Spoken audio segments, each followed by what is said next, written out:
here's the deal. It got really windy. I got down out of my tree, and I wanted to come up here to watch this bedding area. When I popped over that hill, I seen an 8-point hitting that. As soon as I saw him, he slipped into the woods. No shot, but I'm going to try to rattle and see if I can't call him back out.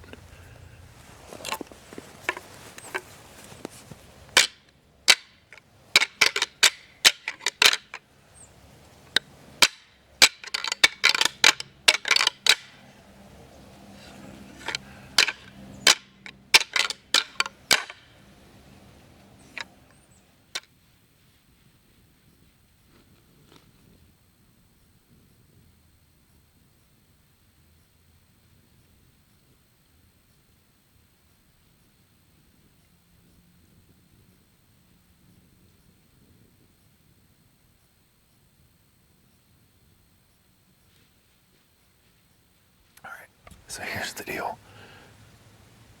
I was getting ready to get up and go back down to the field for the evening. And I get on my knees and start to grab the camera to put it up. And I hear something and I look, and there's a doe standing down there. And I have 2 doe tags. So I grabbed the gun, scope her up, made sure it was a doe, clicked the safety off. She goes running up the hill out of my shooting lane, and out steps a little 6-point buck. She ran up the hill and he ran up my shooting lane right to me. You know, I had him 30 yards. But not what I'm looking for.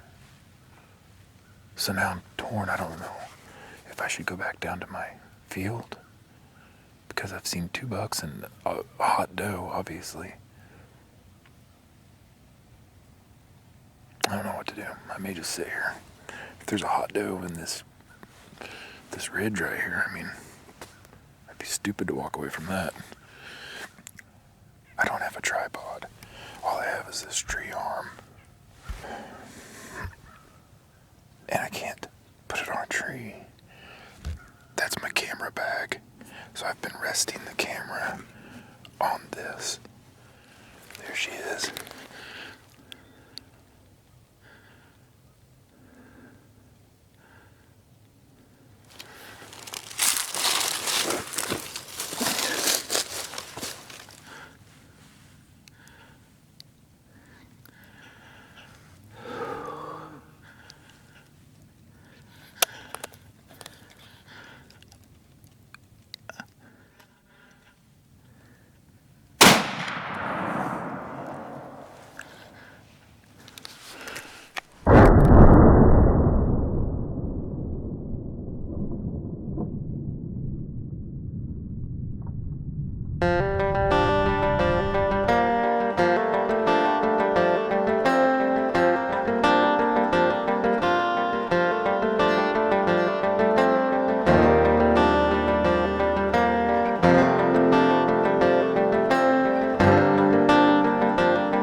Season day 2.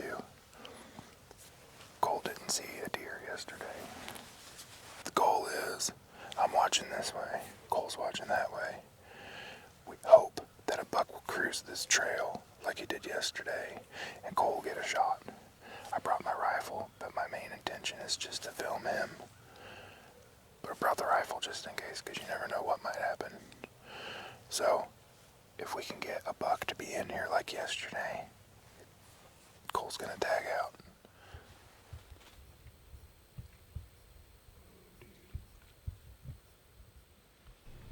After a calling sequence, a small buck sneaks in behind us.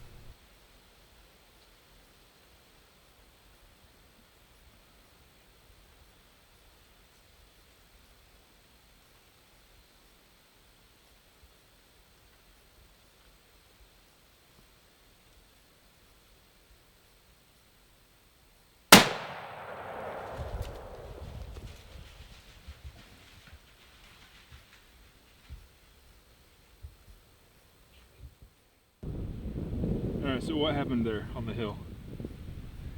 I really just rushed it. He was looking straight at us, and at any moment I thought he was just gonna bolt. So Looked like it. I didn't grab the stick. I just grabbed the gun. Tried a freehand shot. Yeah, I mean, for the most part, I was on him, but I guess just a little shaky. It was thick over there, but It was. I'm not gonna sugarcoat it. But lessons learned, right? Yeah, I don't have the skill set yet to freehand it. So Take the time, get a good rest. yeah.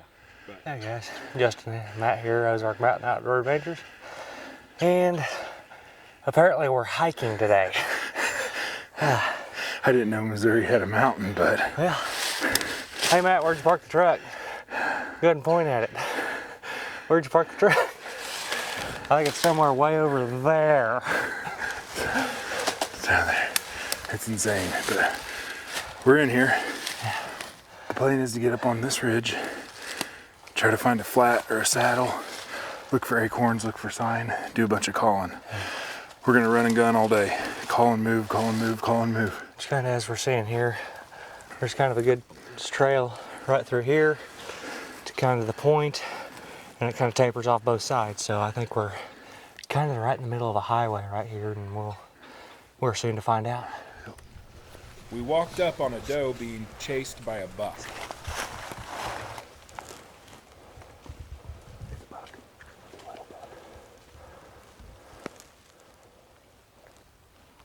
I think he's coming back.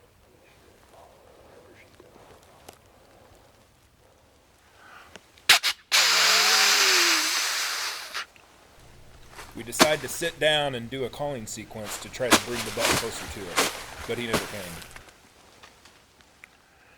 Did you ever see how big he was? No, I could never pick him up. I seen the rack, I just couldn't tell. Couldn't tell either.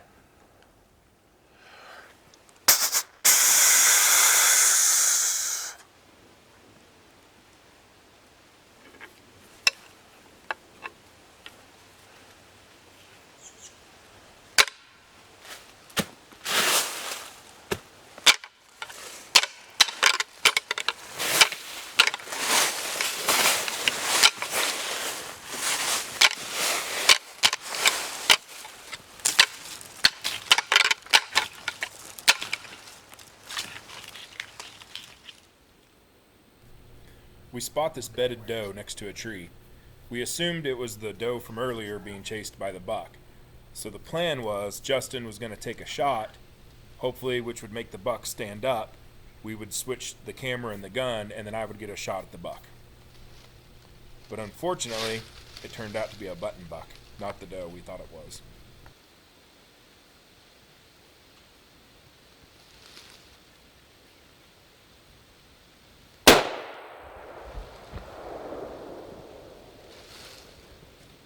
She's down.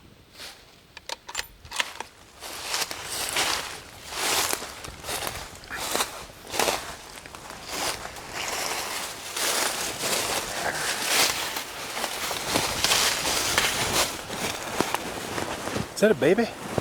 No, not a baby. She might be a yearling. Maybe. Let's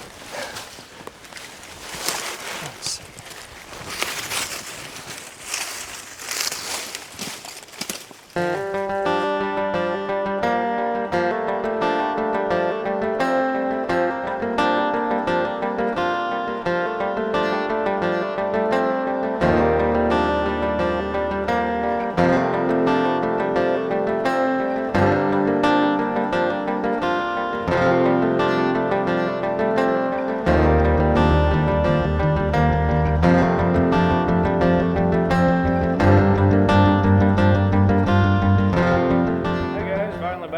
Made it to the skinning shed with the kill of the day here. Couldn't get landed on one.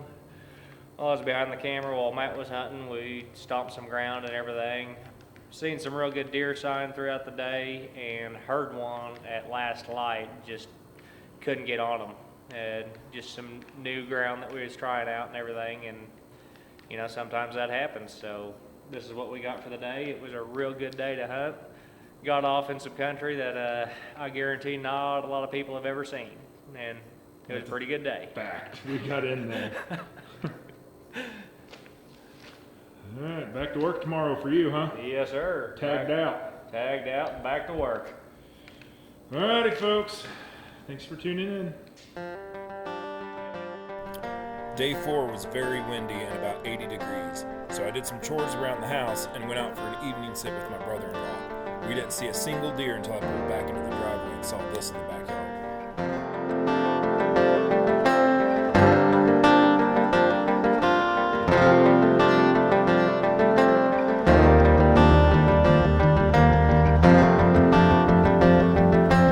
Day 5, I start out in my tree stand on private land. About 9 o'clock, I get down and head out to Mark Twain to run out a new spot on public I've been wondering about. Just drove to the new piece of public land my uncle told me about. Just got here. It's 1,000 acres. I'm okay spending the rest of the day here. I'm just kind of going to mill around and check it out. Maybe jump something up. We'll just see where the day takes us.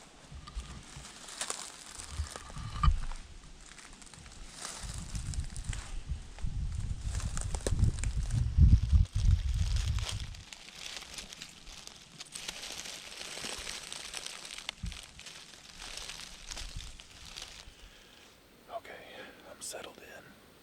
What we have is like 5 ridges all come together and meet in this little bottom right here. There's rubs going up every ridge, and the bottom is just kind of this little flat area where they go from one ridge to the next. Tons of old buck rubs. Almost every tree has an old buck rub on it, and then there's new rubs shooting up each ridge. What I'm thinking is, this would be a chance for between like 10 and 2 o'clock. This is where I could see a buck cruising through from one ridge to the other. There's also a bedding area right over there. I'm on the downwind side. Wind's hitting me in my face, so it's very likely a buck will cross downwind of that bedding area to check in at lunch. It looks really good. I'm actually pretty optimistic about this.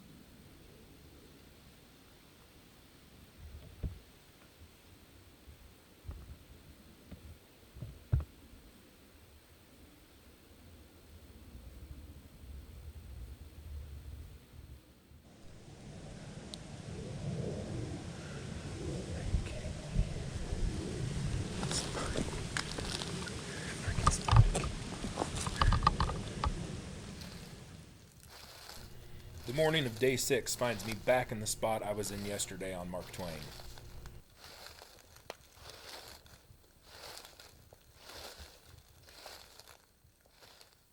I'm back in the same spot on public. The sun's just coming up.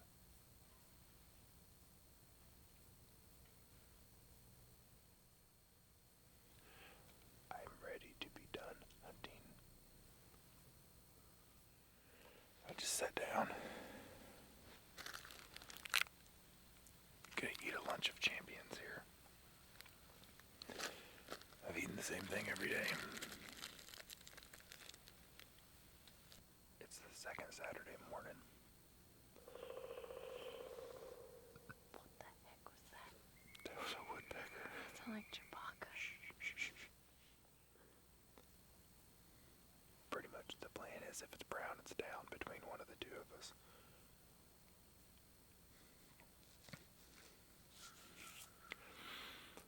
We need some meat. Say hi, Cass. Hi, Cass. Alright, I'm probably gonna give it a little bit here. Let the squirrels calm down, and then we'll do a rattling sequence.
About 10 minutes after the calling sequence, I hear leaves crunching downwind of us, and I catch a glimpse of a shooter buck coming in.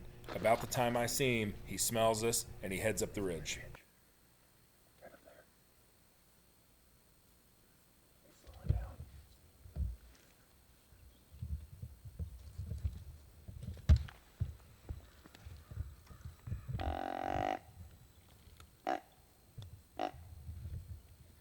After the downwind encounter with that buck, we decide to move over to a new spot. As we're driving down the highway, we see a small stack of rocks in the ditch and think maybe it's a sign.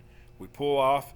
All we take are the rifles and rattling antlers. The plan was to head down the hill, do a calling sequence, and then get back to the truck and go somewhere else. As we get down the hill, we run into a buck cruising midday, right at noon. I get one glimpse of him, see he's a shooter. I take the shot. A guy hunting near us thought it was his dad shooting at a buck and comes on his four-wheeler to help.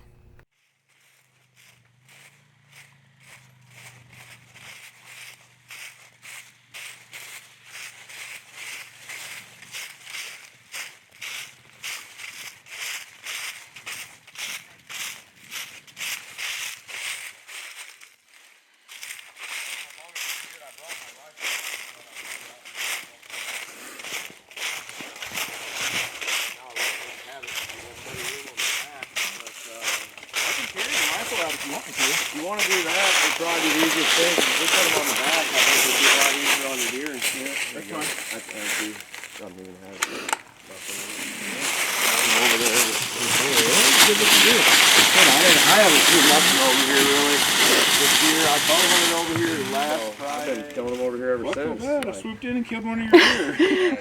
No, dude. It's public ground for a reason. I'm glad we have it. You know what I mean? Yeah. And we weren't even that close, really. Like, you could have been hunting here and me hunting there, and we would have never even known each other there unless we fired, you know? Right. Cool. Oh my gosh. We grabbed only our rifles and the rattling horns because the plan was to go down in there, rattle, see nothing, come back. We didn't take any cameras or anything. We go in about 100 yards. And we stop, and I told Cass, I said, this doesn't look good. And I looked at my map and I said, I want to go another 400 or 500 yards down in the bottom of it. And we did. And when we got about 400 yards further, it kind of started to get thicker. And I stopped just to listen. And directly in front of us, probably 75 yards, we hear crunch, crunch, crunch from right to the left. Steady walking. I knew it was buck. So I laid my rattling horns down and took one step forward to get to a little tree in front of me for a rest. And when I seen him coming through, I seen this part of his antler. And I went, meh, meh, 3 or 4 times. He wouldn't stop. Finally, the last time, I yelled about as loud as I could. He still didn't stop, and he was going through my gap. I squeezed the trigger. Thought I missed. We went down there and we didn't see blood or anything. And then we thought, well, before we went down there, I thought I heard him crash. But you never can tell. And we went down there and I didn't see any blood, and I just figured it was a clean miss. And about that time, Cass started freaking out. She seen his white belly laying there. He didn't go probably 30 yards from where I shot him.